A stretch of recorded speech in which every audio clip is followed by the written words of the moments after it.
Hi, I'm Ingrid Tomney. I'm the Director of Operations and our Safety Officer for Sagebrush. I wanted to welcome you to our facility tour of the Great Falls residential home. We sit on 5 acres of land, 18,000 square feet, and I will be giving you a tour today of each floor and anything you need to know to be familiar with the facility. Come on in, let me show you around. So for purposes of this video, we turn the overhead lights on to give us more light, but we do like to keep them off during the day for a couple reasons. It keeps the location a little bit more cool, and it also is just better ambient light. In each of the client bedrooms, you will see a floor plan that maps out fire extinguishers, where you are, which we're in Serenity currently, and the primary exit and secondary exit. This allows the client to know the fastest way out of the building in an emergency. So in every client room, we do have access to a fan located here. The controller is on the wall. You can pop it off if you want it to be portable, or it can just remain here. You do need to make sure the switch is on for it to operate correctly. You can push the power button, and you have 1, 2, or 3 dots control how fast you want the fan to go. 1 is slow, 2 is faster, and so on. So in one of the client rooms, Serenity, there is a heated floor. The panel for control is here. So when doing room checks, I would always make sure it's off to make sure we conserve energy while we're here. There's only one client room in the Great Falls residential location that has this feature.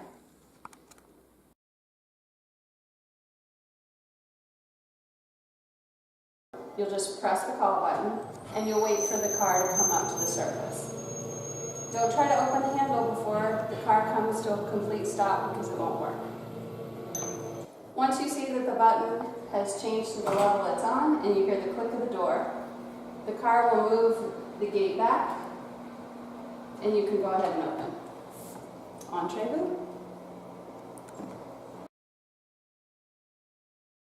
So located on the top floor, you'll find 2 water heaters. One's located in here. This is the only thing in this room. There's also one located down the hall, 2 doors down. They're only 1 door apart. So if there's ever water in this area, or you see any flooding in the hallway, open this door and check if there are any leaks. This is the water heater. So we are still upstairs, and in the hallway, there's the linen closet. I wanted you to know there is an electrical panel in here, and we will go over a panel in another section, but this just shows you there is a panel here, so you can locate any problems you might have. Also in this closet, you will see there's 2 boxes. You won't need to access them for any reason, but they are located here for the key card system we use to enter the rooms, and also the security cameras.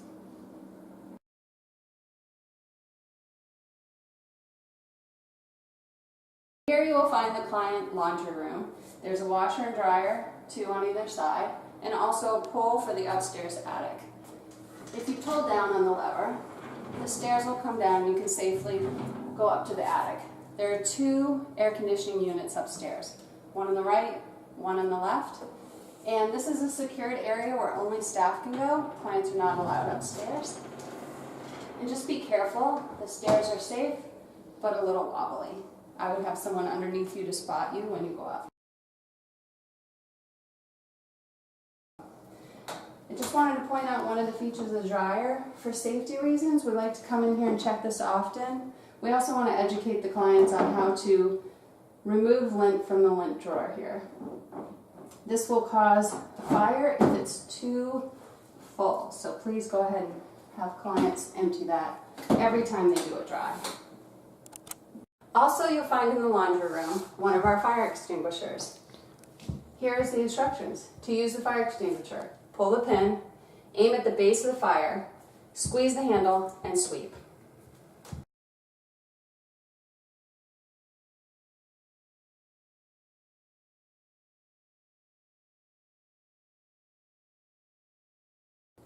In the client common area upstairs, there is a fireplace operated by a switch. Downstairs on the main level, there's also a fireplace that's a remote control. If you're walking by and see it on and nobody in the room, go ahead and take the time to shut it off.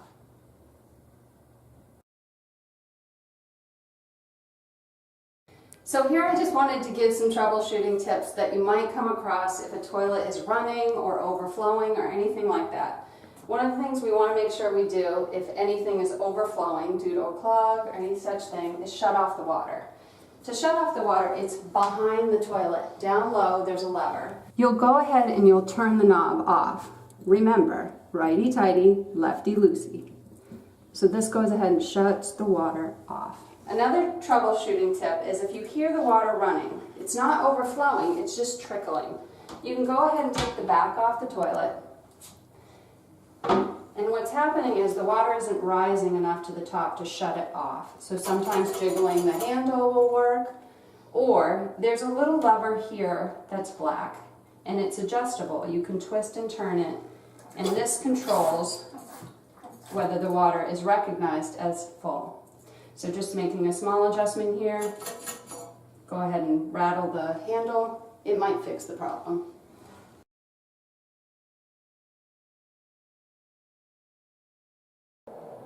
Here we are again in the main level in the hallway. You can see that the floor plans are also located here on the floor, so you can see where the exits are. So here we are in the garage. There's a few things I want to point out. There's refrigerators and freezers here. If you open the door, go ahead and make sure it's closed tight and secure to keep our food fresh and safe. So over here on this wall, you'll see the controls for all the irrigation for the outside. Lawn sprinklers, all the heads are operated right from here. We like to keep the doors closed. This just allows us to keep the area safe. Right over here, I'm going to show you there's one more fire extinguisher, and this is located here. So you have one in the upstairs laundry room, one here. Next to it, you'll find the MSDS sheets.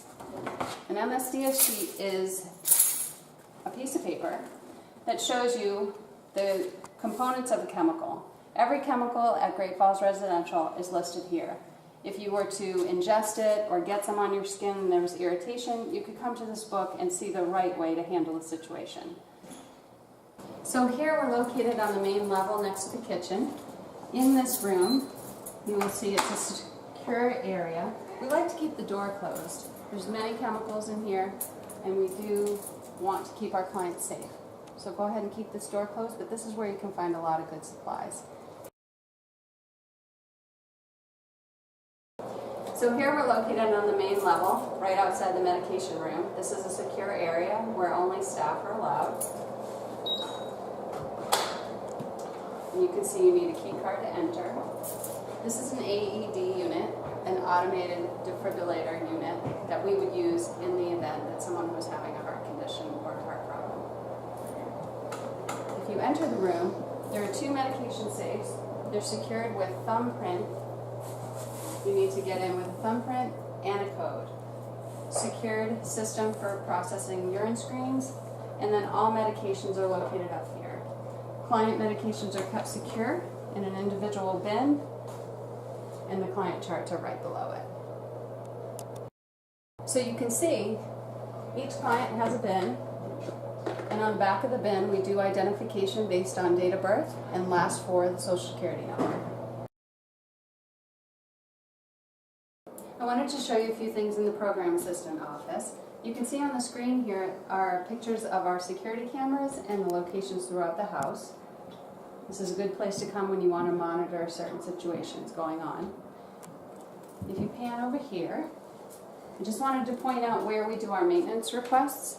When something's broken or not working well in the house, we'll go ahead and open this cabinet, record what's happening here, and that's how we handle the situation for repair. Here we also have technology requests. Any type of IT concern, we'll log it here. And one last item is if you open this cabinet, at the very top is our red emergency preparedness binder. That's a good resource for any emergency contacts, floor plans, emergency procedures that you might need to know in an emergency situation.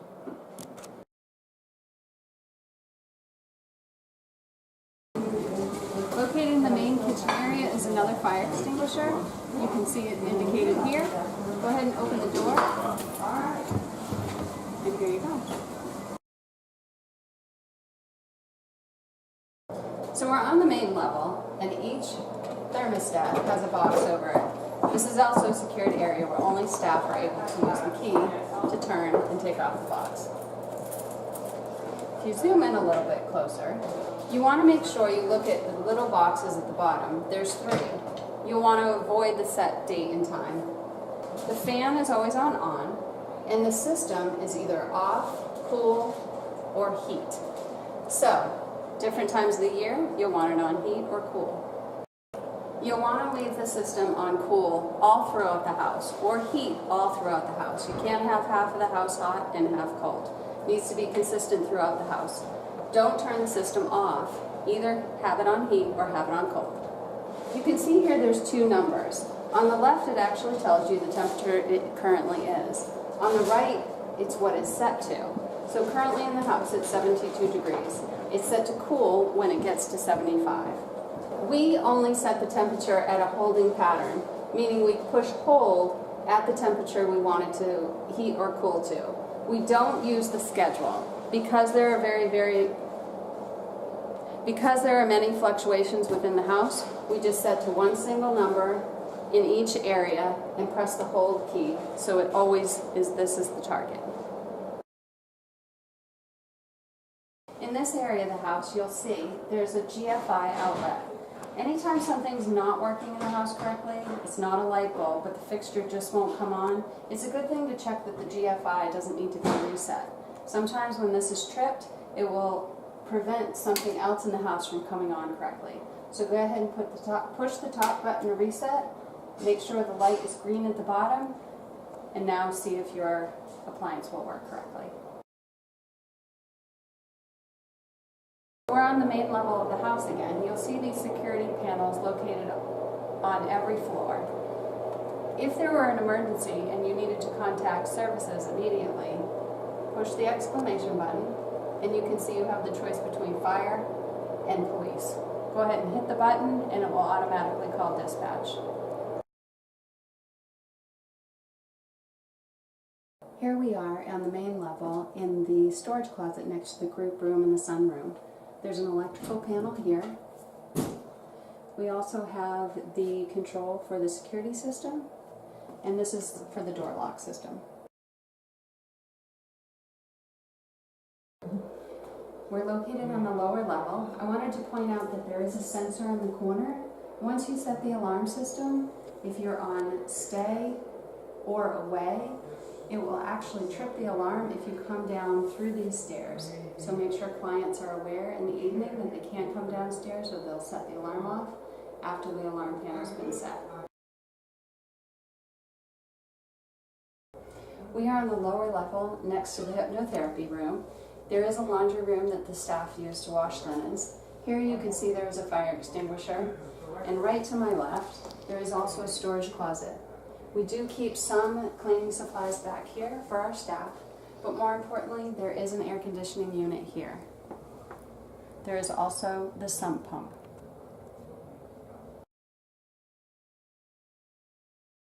So we're in the staff lounge downstairs. This also has a kitchenette area, and I thought I'd show you the dishwasher features here. In the kitchen upstairs, we also have the same type of setup. You'll want to hit start. It's on the inside panel when you want to start the dishwasher. If you do open it while it's running, it will shut the unit off. The units are very quiet, so go ahead and take a look at it and see if you can see that it's running before just opening the door. When you're loading the dishwasher, go ahead and pull out the top dish tray so that you can see if dishes are clean or dirty before you start to load. Make sure you check them first. For sanitation reasons, we want to make sure that we keep our glasses clean when the dishes have been run. I just wanted to point out we do have our Virginia and our federal labor law posters here for all employees to understand their rights and have awareness to their job safety.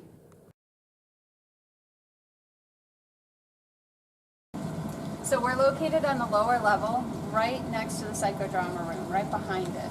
If you come in this area, you can see we have 2 air conditioning units right here. Okay, the furnace switch is here on the wall. If you wanted to emergency shut off, you could use that. Here, if you walk through a little further, follow me. There's the main water shutoff here. If in an emergency you needed to shut off the area completely, this shuts off the well. Sagebrush Treatment Center here is on a well for water. You can follow that up to here. This is the irrigation water shutoff. So the irrigation for the lawn, there's a lever here, you would push it up. If you follow that down further, this is also a shutoff for the water. This is also a main lever that you can put off and on here labeled. This is our water softener unit. There's nothing you need to do with this for a staff person, but we do pour salt granules into this tank, and it does soften the water through this instrument. If you walk a little further back, you'll see all the outside hose bibs where you get your hoses for water outside are located here. There are 5 on the exterior of the buildings, and we go ahead and winterize these at the appropriate time. If you come around here, you can see there are 2 levers here. This is for the second floor water shutoff and the first floor water shutoff. If you didn't want to shut the entire system down, you could shut by floor. A water heater, and we do have a humidifier that is tied to the air conditioning unit. There's nothing you need to do with it, just know that we do have a humidifier. You can also see on most of our appliances, on our air conditioning units, fire extinguishers, water heaters, we do have an inspection report logged by month that we've done a visual inspection of the unit, and it looks in good working condition. Here we are on the lower level, right behind the gym area. And you can see there's a big water tank here, and this feeds our sprinkler system. There's nothing you need to do with this room, you just need to know the room is back here. In the event of a fire, the sprinklers will activate and pull water from this tank. This whole setup is designed to feed the water sprinkler. Here we are again on the lower level. We're right outside the meditation room. There are 2 electrical panels. If you open the panel, I did want to show you that each panel is designated an area that is associated with each of the knobs.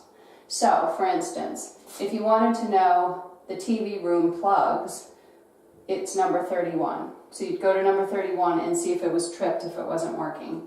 When this item is tripped, it'll be all the way to the other side, and you'll see a little orange line. And that means that it's tripped. So you have to push it or pull it back towards you. So here's a good way to troubleshoot, is just look where the panel is and see if there's a tripped fuse.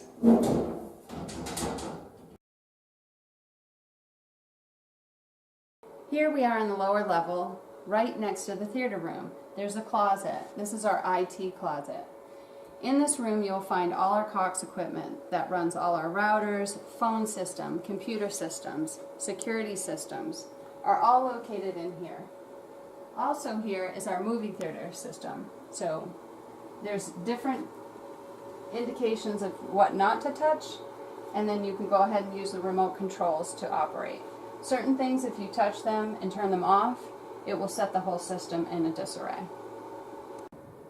So we're in the theater room downstairs, and you can see this is the projector that operates the TV and the movie screen.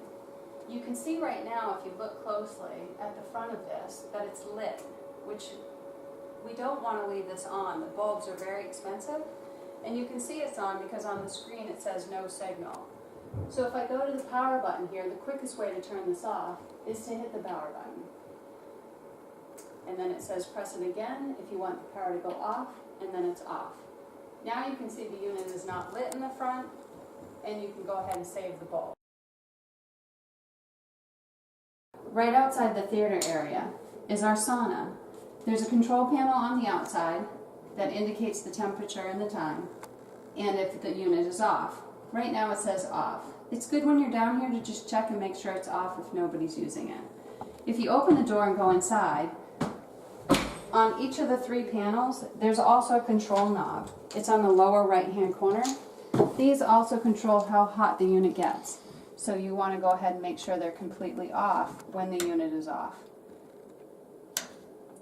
Turning it up toward the wall is on, turning back towards you is off, and you'll hear a click.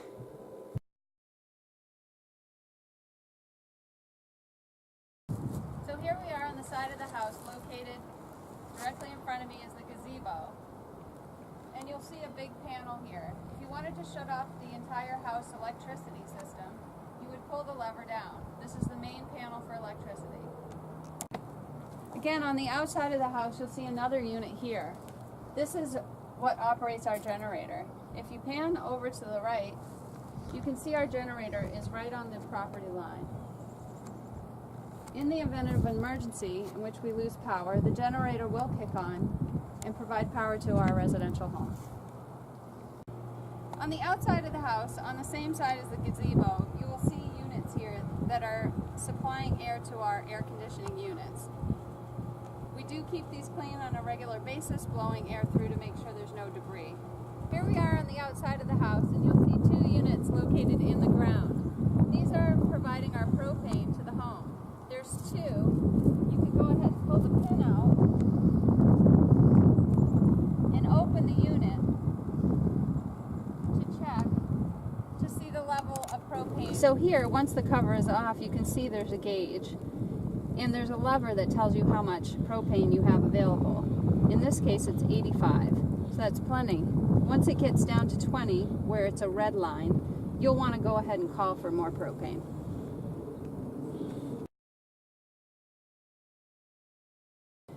This is a pump for the pond fountain. Electricity is supplied here, which powers the pond. Right now the pond is off. We've shut it off for winter.